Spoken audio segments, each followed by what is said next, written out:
Hello friends, welcome back to the many video guys and my YouTube channel guys. Today when we are going to talk about guys Samsung phone setting guys, and today video title is guys how can we use flight mode in Samsung phone device. Once you want to use guys your phone flight mode settings, so how can you use and how can you on. So friends, I will show you, I will tell you guys. So first of all guys, you will have to on guys your phone setting guys. After on phone setting guys, you can see this tab setting in your Samsung phone device. Guys, click on phone connection setting and guys click on your flight mode. So once you can see guys, turn off all network connection including calling. So once your internet access Wi-Fi and Bluetooth. So we will on from here guys. By flight mode guys, we can turn guys only Wi-Fi and Bluetooth. So we will on guys flight mode. After on guys flight mode icon will show on screen. And friends, you cannot use guys your mobile network and guys your call setting guys.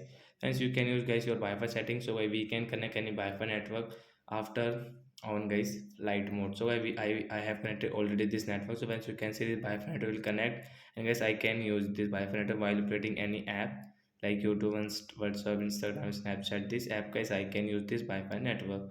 So like that guys, we can on guys flight mode setting guys, and we can use it. So bye guys.